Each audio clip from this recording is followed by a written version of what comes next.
महाराष्ट्रामध्ये स्थानिक स्वराज्य संस्थांच्या निवडणुका सर्वत्र सुरू आहेत.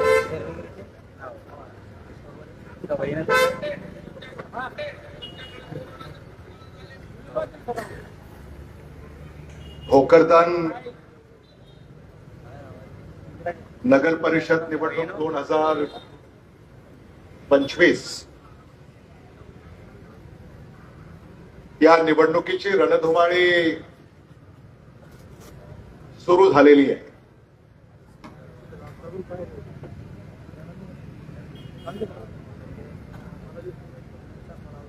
भोकरदनला मी याही अगोदर आपल्यामध्ये उपस्थित झालो होतो आणि आज या निवडणुकीची चर्चा करण्यासाठी आपण या ठिकाणी एकत्रित आलेले आहोत.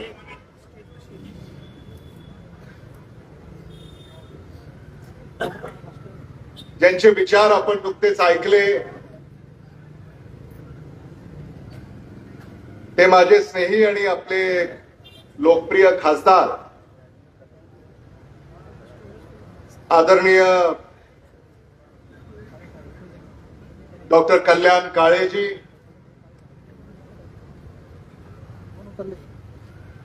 माझे स्नेही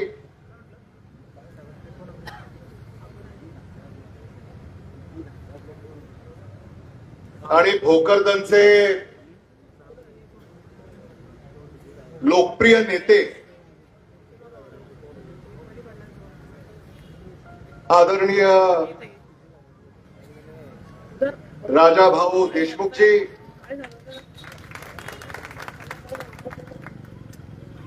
आदरणीय कल्याण दळेजी, आदरणीय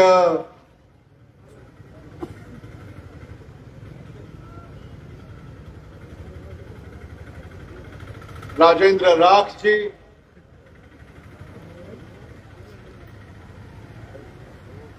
आदरणीय मंजुषाताई देशमुखजी, आदरणीय नंदाताई पवारजी,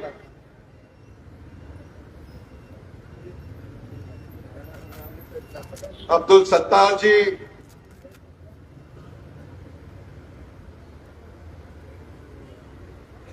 राहुल देशमुख,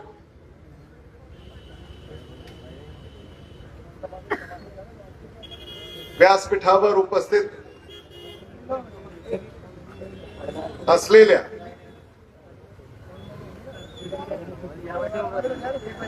आणि भोकरदन नगर परिषदेची सूत्र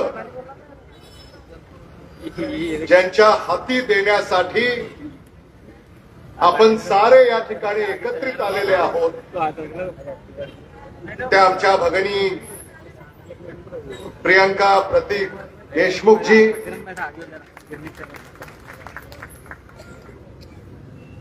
भोकरदन नगर परिषदेचे भारतीय राष्ट्रीय काँग्रेस पक्षाचे सारे अधिकृत उमेदवार, साऱ्यांची मला नावं घेता येतील. आपल्याला ती सगळी नावं माहिती आहेत आणि म्हणून प्रभाग क्रमांक 1 ते प्रभाग क्रमांक 10 20 उमेदवारांनी फक्त उभं राहावं आणि नमस्कार करावा.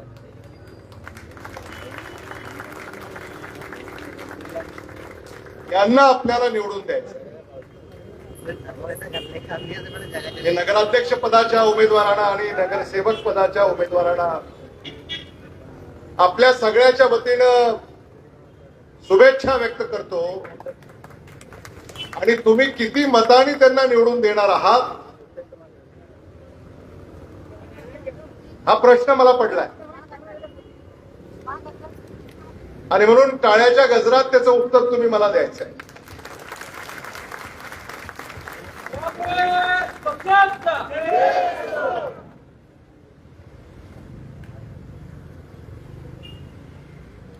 नगर परिषदेची निवडणूक ही अतिशय महत्वाची आहे. ही निवडणूक सामान्य माणसाची आहे.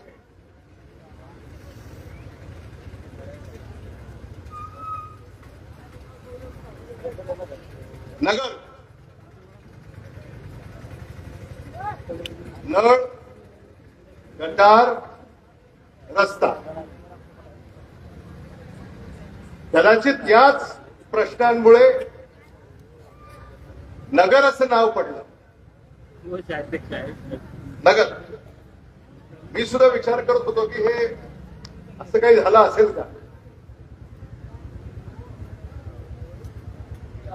आणि म्हणून नळ, गटार, रस्ता हे जे मूलभूत प्रश्न आहेत, या प्रश्नांची ही निवडणूक आहे. राजाभाऊ देशमुखांनी तर गेली अनेक दशकं या शहराचं नेतृत्व केलं. काँग्रेस पक्षानं या शहराचं, या नगराचं नेतृत्व केलं आणि त्यांची कारकीर्द ही पारदर्शक राहिलेली आहे. निवडणुकीमध्ये अनेक लोक आता टीका टिप्पणी करतात.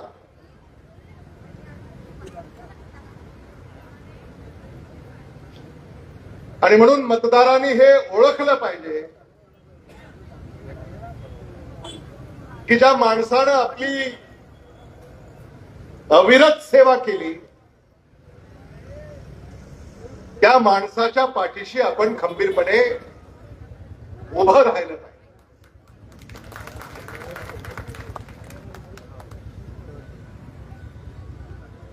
मी इथं अनेकदा आलो आणि या शहराकडे पाहिल्यानंतर मराठवाड्यातलं एक विकसित शहर म्हणून आपण भोकरदनकडे पाहतो.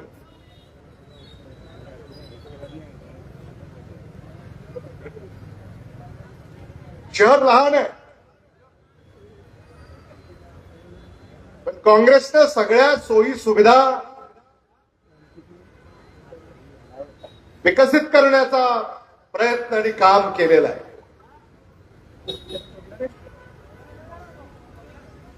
या पॅनलचे प्रमुख कोण आहेत? राजाभाऊ देशमुख आहेत.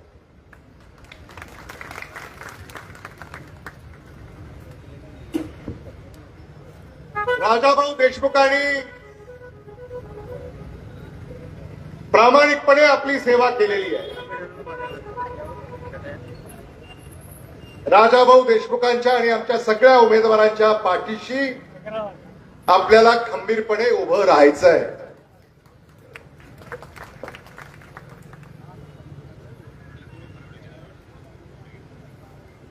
आज महात्मा फुले यांचं स्मरण आपण करतो. सर्व धर्म समभाव हा विचार महात्मा ज्योतिबा फुले यांनी आपल्याला दिला.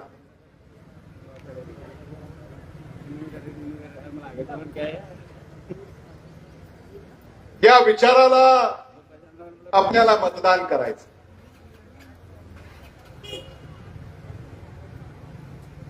या विचाराला जोपासणारा पक्ष म्हणजे काँग्रेस पक्ष. सर्व धर्म समभाव मानणारा पक्ष म्हणजे काँग्रेस पक्ष.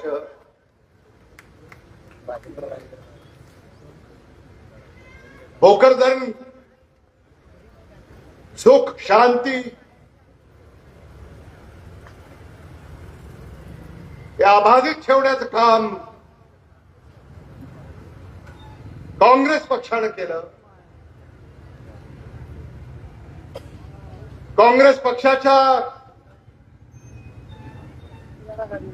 काळामध्ये कधीही भोकरदनला कुठलं जातीय तेढेचं गालबोट लागलं असं मी ऐकलेलं नाही.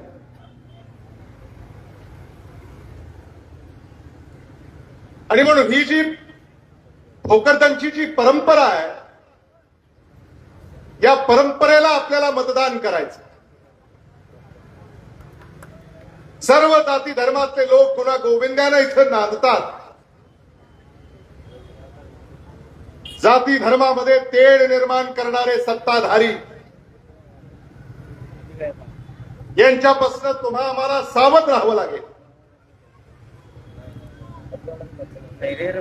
सत्ताधाऱ्यांना तुमची काळजी नाहीये.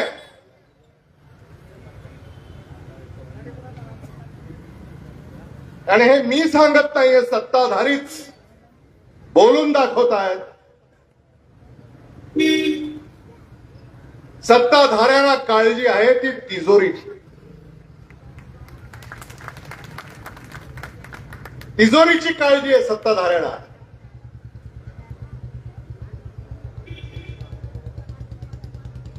कोणी म्हणतं तिजोरीची चावी माझ्याकडे आहे,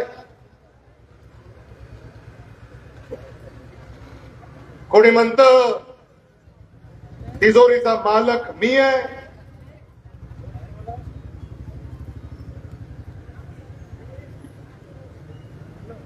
कोणी म्हणतं तिजोरीची साफसफाई मी करतो.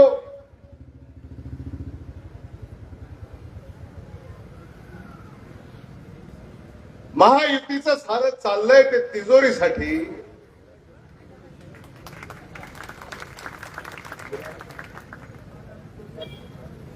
महायुतीने असं म्हटलं नाही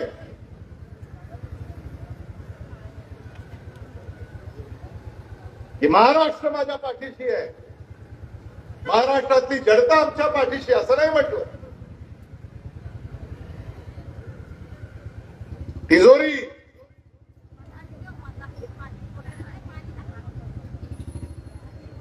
सरकारला आम्ही सांगू इच्छितो की तिजोरीचा खरा मालक हा इथं बसलेला आहे.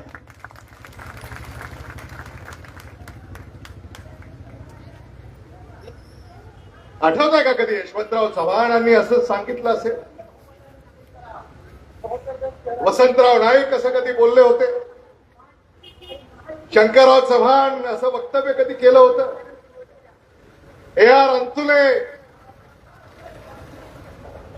यांनी कधी असं काही सांगितलं?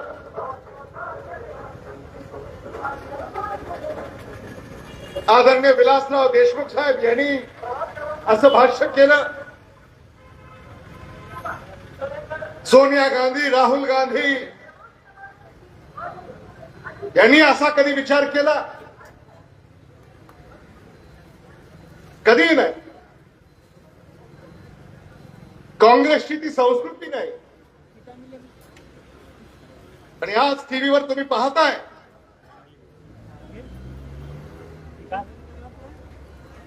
मतं विकत घेण्याचा प्रकार या राज्यामध्ये सुरू आहे.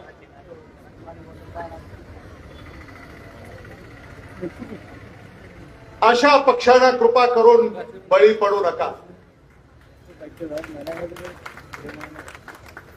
हे तुम्ही ठरवलं पाहिजे की महाराष्ट्रातल्या मतदाराचं मत विकत घेणारा मायका लाल अजून जन्माला यायचा आहे. तुमच्या मताची बोली करतात असे हे पक्ष आणि असे नेते यांच्यापासून कृपा करून सावध राहा.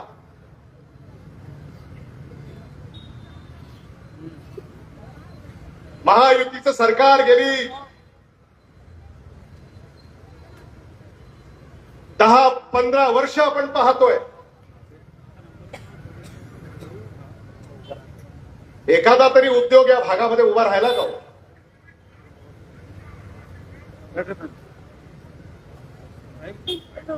मराठवाड्यामध्ये 8 जिल्हे आहेत आणि त्या प्रत्येक जिल्ह्यामध्ये ज्या औद्योगिक वसाहती उभ्या राहिल्या त्या काँग्रेसने उभ्या केल्या.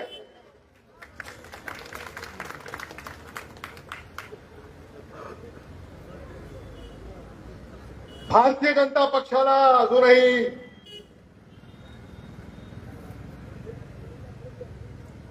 या औद्योगिक वसाहतीमध्ये एखादा दुसरा उद्योग सुद्धा उभा करता आलेला नाही. आणि मग मराठवाड्यातल्या मागासलेल्या भागातल्या तरुणींनी कुठे जायचं? आज या शहरामध्ये सुद्धा नोकरीची संधी नाही. सरकारनं सांगावं किती तरुणींना तुम्ही नोकरी दिल्या. जाहीर आव्हान आहे आमचं. खासदार महोदय या ठिकाणी आहेत, कल्याण काळे. लोकसभेमध्ये ते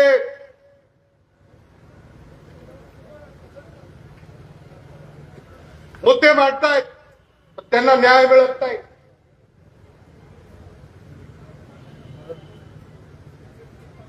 मराठवाड्याचा सर्वांगीण विकास जर करायचा असेल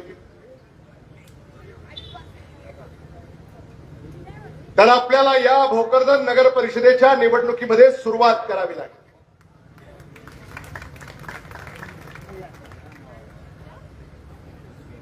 आज जो जाहीरनामा आपल्या पुढं या ठिकाणी काँग्रेस पक्षानं दिलेला आहे, विश्वासाचं नातं, विकासाचं वचन.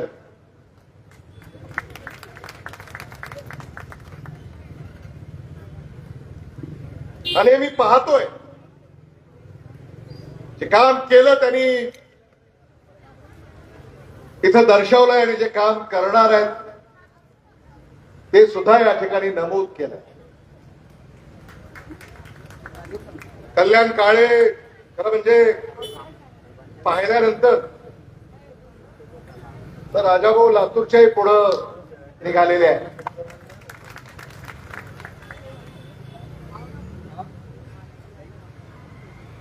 स्वच्छ आणि नियमित पाणी पुरवठा, सुरक्षित भोकरदन, आदर्श शिक्षण, आधुनिक डिजिटल शाळा, स्वच्छ आणि सुंदर भोकरदन, रोजगार, व्यवसाय व उद्योजकांची निर्मिती, स्वस्थ नागरिक आणि निरोगी भोकरदन, क्रीडा, संस्कृती व नागरी सुविधा, पायाभूत सुविधा, सुलभ व वेगवान दळणवळण, स्मार्ट प्रशासन आणि पारदर्शक डिजिटल नगर परिषद.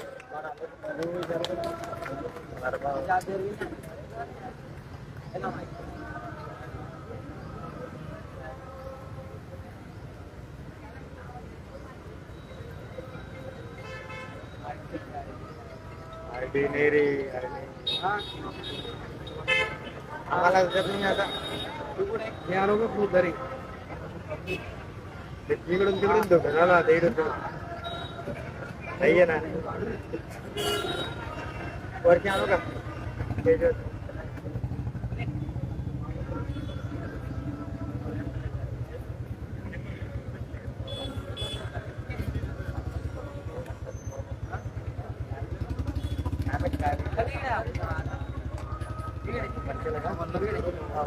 कसा पुढे जाणे अरे कॅमेरा घेत असते का उद्या मारलं तुम्ही.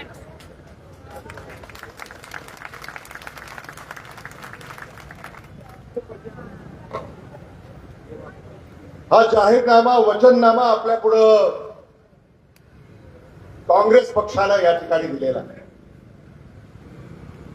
खरं म्हणजे महाविकास आघाडी या ठिकाणी व्हायला हवी होती, लोकसभेला होती, विधानसभेला होती, नगर परिषदेला ती मात्र झाली नाही. याचं आम्हाला दुःख आहे.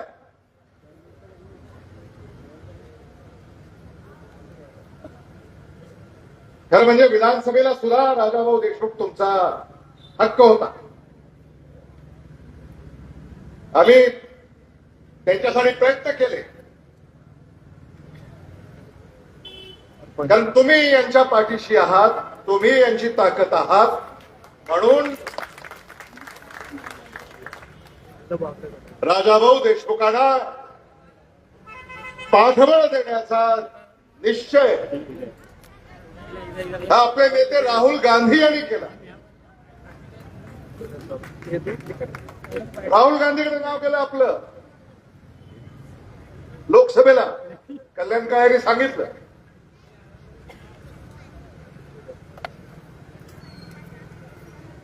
फायनल झालं होतं. त्यामुळं राजाभाऊ देशमुखांना आम्ही भोकरदन एवढ्या पुरतं त्यांचं कार्य आहे असं आम्ही मानत नाही.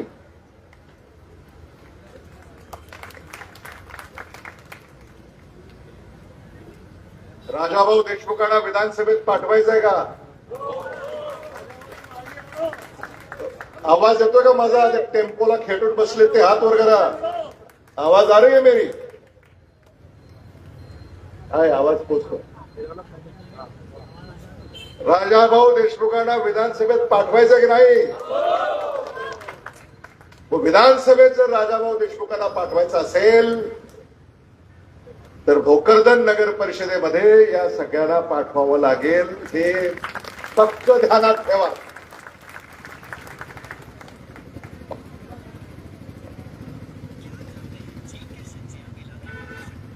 तुम्हाला शक्ती द्यायची आम्हाला.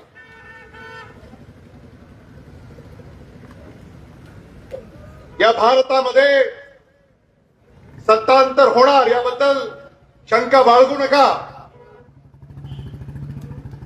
दिल्लीमध्ये सुद्धा अनेक पक्षाची मोठ बांधून हे सरकार आता कार्यरत आहे.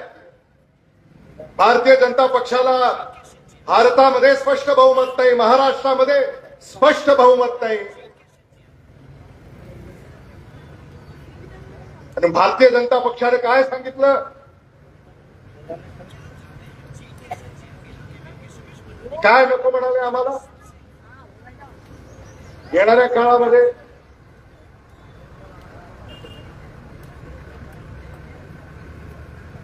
काहीतरी शब्दप्रयोग केला तरी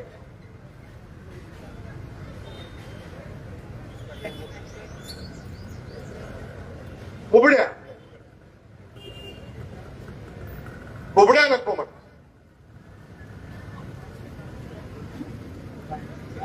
आणि म्हणून या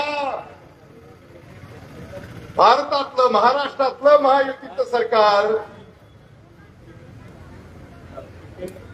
यांना स्पष्ट बहुमत नाही आहे. आणि आता भारत देशातले मतदार, महाराष्ट्र राज्यातले मतदार, मराठवाड्यातले मतदार, जालन्याचे मतदार, भोकरदनचे मतदार आता विचार करू लागलेले आहेत की ज्या पक्षाने फक्त लूट केली अशा पक्षांना आता धडा शिकवायचा. हा निर्णय आता सामान्य मतदार घेणार आहे हे मला आपल्याला आवर्जून सांगितलं पाहिजे.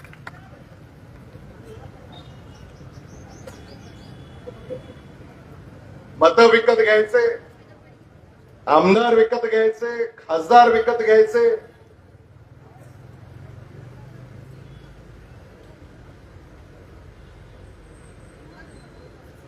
जे विकले गेले त्याला काय म्हणतात? जे विकले गेले त्याला माणसं म्हणता येणार नाही. आता दुकानदार इथं आहेत, ते विकतात, त्याला सामान म्हणतात. ठीक आहे ना? सामानच विकतात. आणि म्हणजे माणसं विकले गेले त्याला माणसं म्हणायचं का सामान म्हणायचं?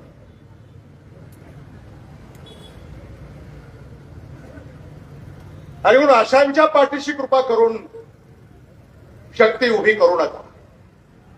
खरं म्हणजे भोकरदन मध्ये इतरांची चर्चा सुद्धा करायची गरज नाही. अनेक पक्ष आता इथं झेंडे घेऊन फिरतात. कल्याण काळेंचं भाषण सुरू असताना एका पक्षाचा झेंडा आपण पाहिला. चिन्ह झाडू आहे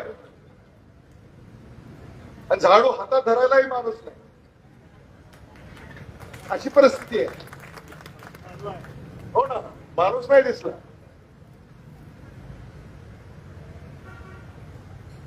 आणि म्हणून आता काहीही पाहायचं नाही, एकच विचार, हात हे आपलं चिन्ह.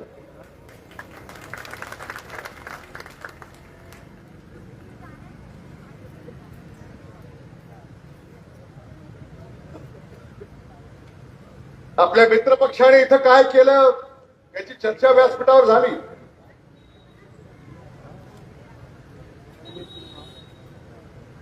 मला असं वाटतं की त्याच्याकडे आपण दुर्लक्ष करा, त्याची फार चर्चा करून त्याला महत्व देण्याची गरज आहे असं मला वाटत नाही. ते तुमच्या स्पर्धेमध्ये नाही आहे.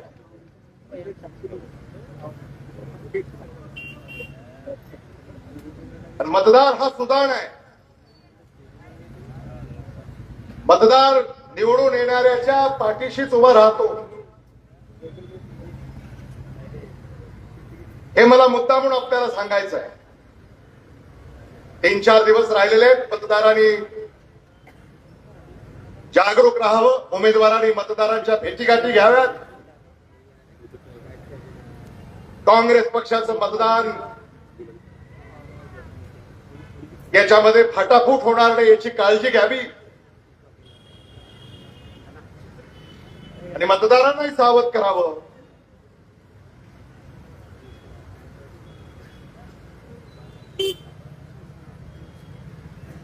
इतर कुणालाही मतदान करणं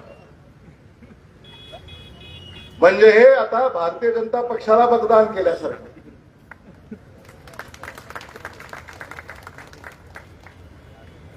खरं म्हणजे राजाभाऊ देशमुखांनी अनेक नगर परिषदा निवडणुका लढवल्या, जिंकल्या.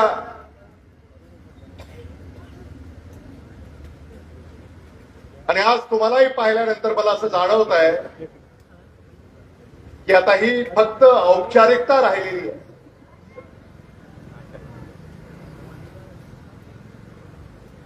हे सारे किती जवळ आलेत ना भोकरदन नगर परिषदेचे. आता औपचारिकता मतदाराची आहे, निकालाची आहे. आणि राजाभाऊ देशमुख जेव्हा आपण निवडून याल, आपले सगळे लोक उमेदवार निवडून येतील आणि जेव्हा तुम्ही इथं नगराध्यक्ष म्हणून सूत्र स्वीकाराल,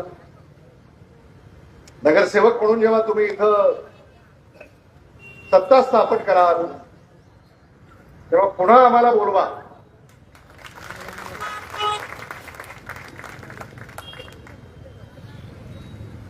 आम्हाला म्हणजे मला आणि तुम्हा सगळ्यांना.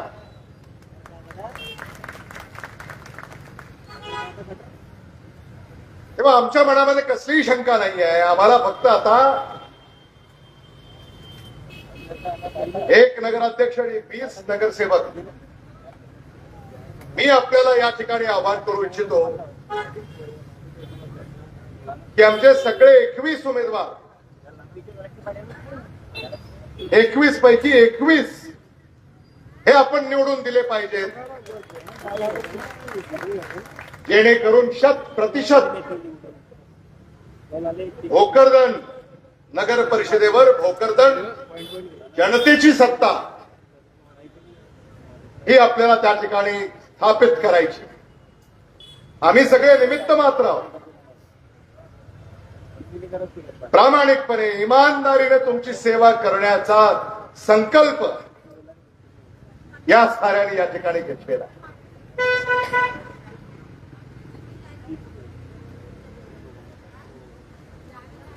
आज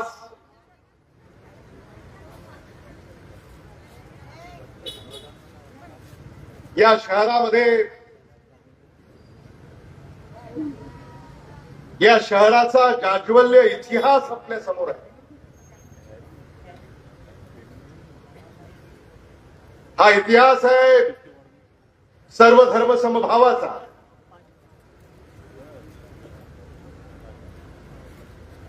हिंदू, मुसलमान, शीख, ईसाई, 12 बलुतेदार, ओबीसी, एससी, एसटी, अल्पसंख्याक या साऱ्यांनी हे सजलेलं शहर आहे.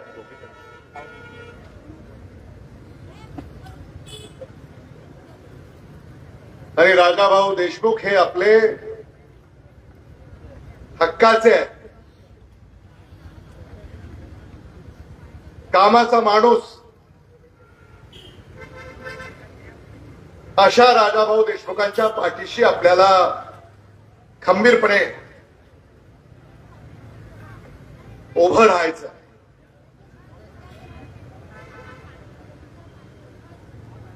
आज आपले खासदार कल्याण काळे हे आपल्यासाठी तत्परतेने काम करतात.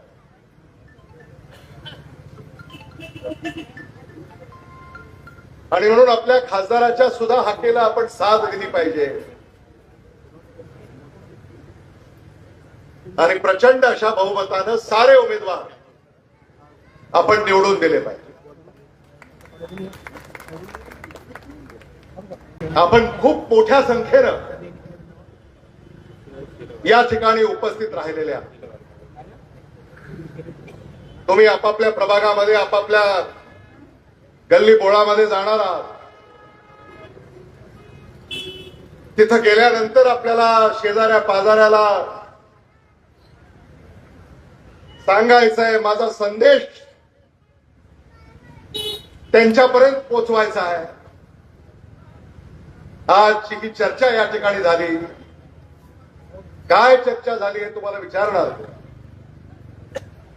त्यामुळे काय चर्चा झाली हे तुम्हाला तिथं गल्ली बोळामध्ये शेजाऱ्या पाजाऱ्याला सांगायचंय.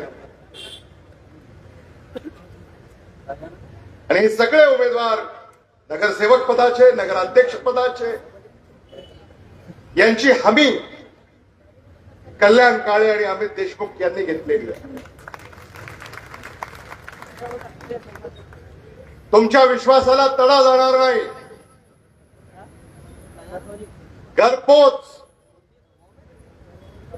सुविधा तुम्हाला मिळतील या नगर परिषदेच्या माध्यमातून. भ्रष्टाचार मुक्त कारभार, पारदर्शक कारभार, गतिमान कारभार. खरं म्हणजे राजाभाऊ, माझी एक सूचना आहे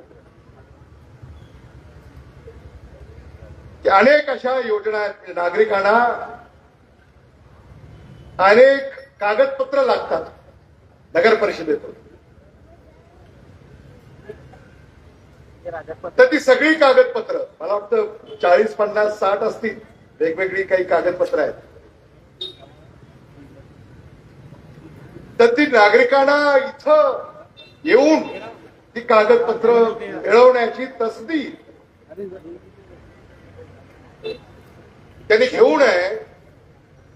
आणि ते जे काही सगळे कागदपत्र आहेत जे तुम्हाला लागतात, एखादी ना हरकत लागते, जन्म प्रमाणपत्र लागतं, मृत्यू प्रमाणपत्र लागतं, बांधकाम परवाना लागतो, नळ कनेक्शन लागतं, वगैरे वगैरे असे अनेक आहेत. तर ते सगळं आपल्याला त्यांना घरपोच कसं देता येईल. आता ऑनलाईन आहे. ऑनलाईन मध्ये घरी बसून तुम्ही अर्ज करू शकता. आणि इथं अर्ज आल्यानंतर तो छाननी करून त्या अण्णा जो अर्ज आहे त्याच्यावर प्रक्रिया करून त्यांना कुरिअरद्वारे म्हणा किंवा होम डिलिव्हरी अशा पद्धतीनं घरपोच नागरिकांना त्यांच्या ज्या काही छोट्या मोठ्या गरजा आहेत त्या त्यांना तिथं उपलब्ध करून देण्यासाठी एक योजना आपण आखावी, ही एक सूचना या निमित्तानं मी आपल्याला करू इच्छितो. तुम्ही इथं नगरपालिकेला या, मग ते वाट बघत बसा, आज नाही उद्या या, उद्या नाही दुपारी या, हे कसं आपल्याला टाळता येईल किंवा कमीत कमी नागरिकांची हेळसांड होईल अशा प्रकारे मला असं वाटतं भोकरदन नगर परिषदेनं येणाऱ्या काळामध्ये ते काम करावं ही सूचना या निमित्तानं मी आपल्याला या ठिकाणी करू इच्छितो. खूप करण्यासारखं आहे. आणि राजाभाऊ देशमुख हे इथले आहेत, तुमच्यातले आहेत, त्यांना सहज भेटता येतं. त्यांच्या नगराध्यक्षपदाच्या उमेदवार त्यांना सहज भेटता येतं, सगळ्या उमेदवारांना सहज भेटता येतं. किंबहुना त्यांना सुद्धा भेटायला येण्याची गरज नाही. हेच आपल्याला घरापर्यंत भेटायला येतील. नगराध्यक्षांनी सुद्धा प्रभाग निहाय जनता दरबार निवडून आल्यानंतर महिन्याला एका प्रभागामध्ये जरी तुम्ही जनता दरबार घेतला तर वर्षभरामध्ये सगळ्या शहराच्या नागरिकांच्या भेटीगाठी तुम्हाला होतील. आणि तिथंच त्यांच्या दारातच सुनावणी आणि कार्यवाही ही सगळी तुम्हाला त्या ठिकाणी करता येईल. आणि मला असं वाटतं की ही माणसं करू शकतात. कारण यांना काही दिल्लीला जायचं नाही, मुंबईला जायचं नाही, नाही का? दिल्लीला कल्याण काळे आहेत, मुंबईला मी आहे. त्यामुळे इथूनच तुम्ही आम्हाला सांगितलं आम्हाला ही गरज आहे, ती गरज आहे. दिल्लीहून, मुंबईहून जे काही तुम्हाला निधी जो हवा असेल तो निधी आम्ही दिल्ली, मुंबईतून पाठपुरावा करून तुम्हाला मिळवून देण्यासाठी प्रयत्नशील राहू. आणि म्हणून ही आपली माणसं आपल्या कामात राहणार आहेत. कोणीतरी निवडून आला आणि पुन्हा त्याला शोधत फिरण्यापेक्षा ही आपली माणसं आहेत, आपल्यातली आहेत. तुम्ही यांना अनुभवलेला आहे. आता कुणाला तरी नव्याला आजमावण्यापेक्षा तुम्ही यांना आजमावलेलं आहे. सगळी ट्रायल झालेली आहे. त्यामुळं आता इतरांच्या मागे लागून नवे प्रयोग करण्याचा कुणीही विचार करू नये. आणि कुणी विचार करत असेल तर त्यालाही आपल्याला सांगावं लागेल की भोकरदन नगर परिषदेची आणि भोकरदनकरांची ही निवडणूक आहे. या निवडणुकीच्या आड जर कोणी येणार असेल तर त्याला सांगावं लागेल आड येऊ नको. कारण आपल्याला भोकरदनचा विकास करायचा.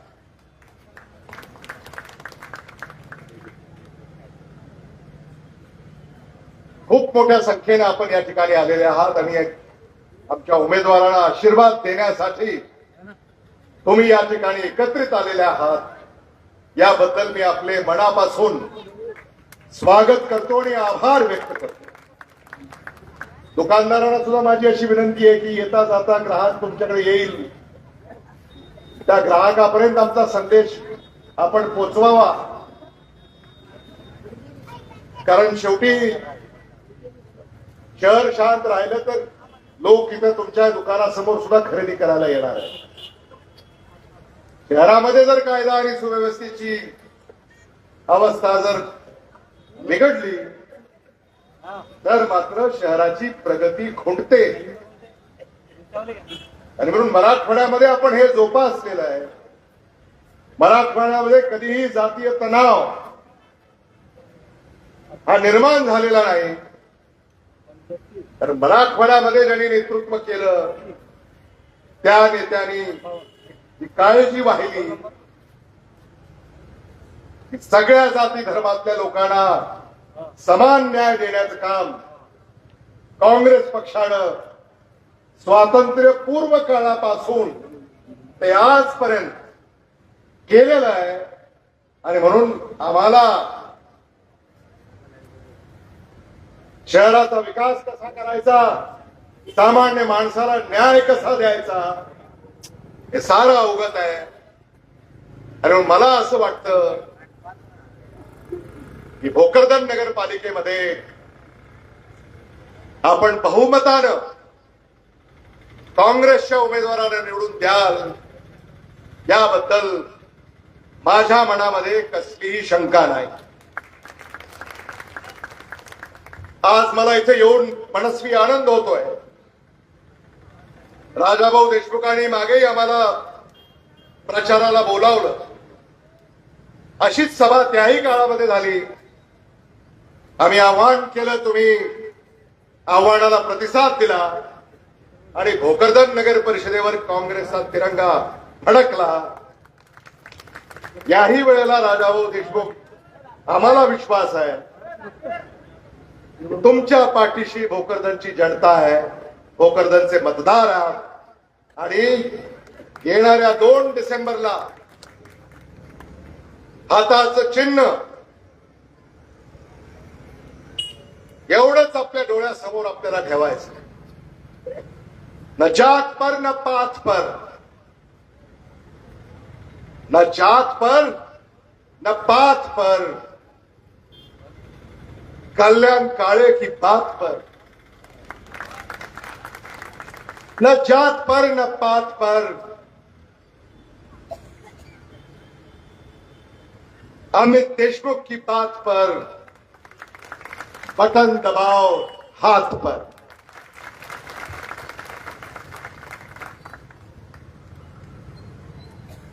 मैं आप सभी का शुक्रिया अदा करूंगा कि भारी तादाद में आप मुझे और मेरे साथियों को सुनने आए.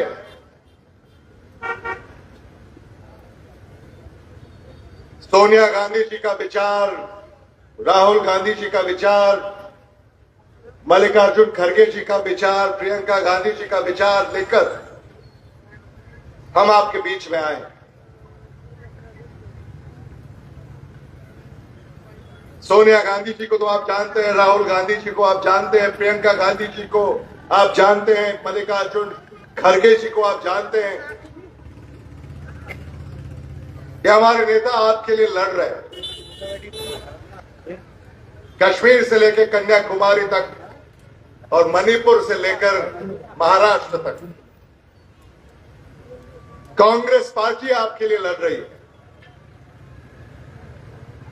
आपको याद होगा, राहुल गांधी जब मराठवाड़ा से चले थे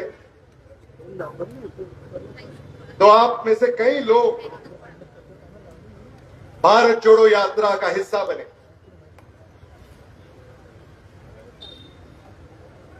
भारत जोड़ो यात्रा ऐसी रही कि भारतीय जनता पार्टी की भारत में सीटें कम हो गई. अब ये वोट चोरी, इलेक्ट्रॉनिक वोटिंग मशीन, ये अगर उनके हाथों में ना हो तो ये तख्ता पलटने में देर नहीं लगेगी.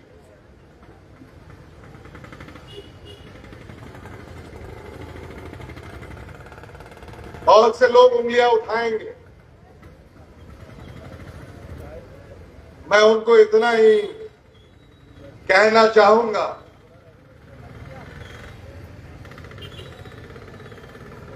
बेशक उठाओ उंगली मेरे किरदार पर,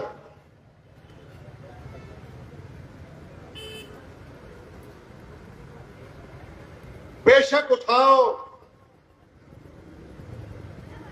उंगली मेरे किरदार पर, लेकिन शर्त यह है कि वो उंगली बेदाग होनी चाहिए.